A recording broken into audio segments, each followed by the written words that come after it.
Hey guys, welcome to another video for simonsvideo.com, and my name is Simon Tay, and today I'm going to talk about the Clash of Clans strategy part 50, avoiding the lazy farmers.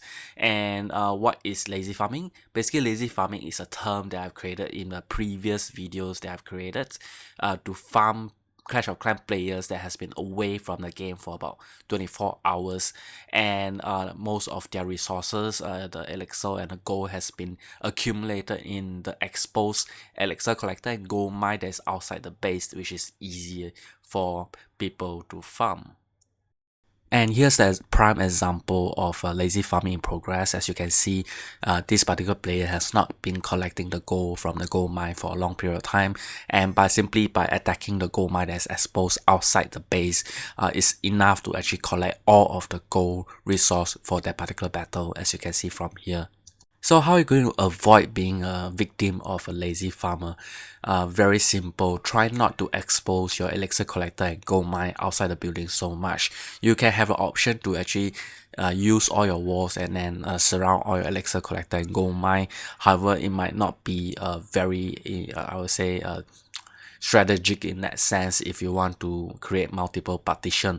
However, at least try to put your your buildings nearer to your defensive structures, at least within range. As you can see from here, my elixir collector is not within range of my archer, so you have to exchange your resource. For example, here my elixir collector, I can actually move it around and put it closer to the longer range archer tower instead of placing it right beside the cannon tower, which does not have enough range to cover this elixir collector.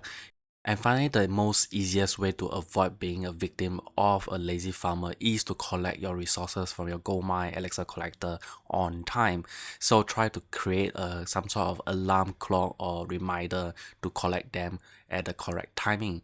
Right, so basically that's it for this particular video, and I hope you like this video. Of course, do comment in the comment section below what you like, what you do not like. Of course, share to people who needs this video, and of course subscribe to this channel. Right, so thank you very much for watching Simon's video. Have a nice day. See ya. Bye bye. To support for this podcast, please visit simonvideo.com for more podcasts and application reviews. Thank you very much. Still here? Bonus content for you.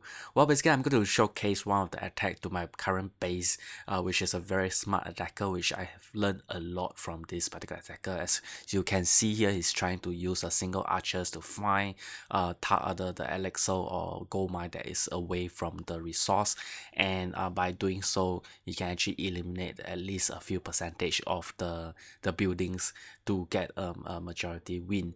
And from here, is actually trying to deplete some of my resources and deploy a level 6 giant, not all at once. As you can see, actually deploy with a pause, 2 wall breakers going through there and 2 wall breakers on the inside. Wall breakers spring off the map, and you can see that it actually deploy the wall breakers on the second time with a little pause instead of spamming them.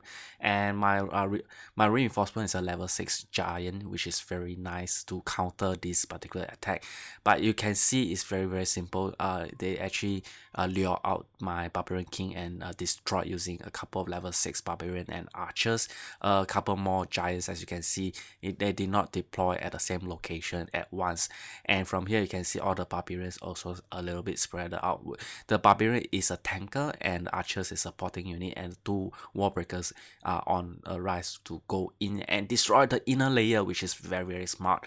And you can see that the giant has been spring off the map, and the rest of the goblin actually comes in right after they break the inner layer of the wall, which makes it very vulnerable for my base. This is a very smart strategy to deploy in a sequence of barbarians, archers, giant, wall breakers, and then the goblins after that. Try to use this kind of attack strategy to actually attack on any kind of base, because this is a very effective strategy on the attack.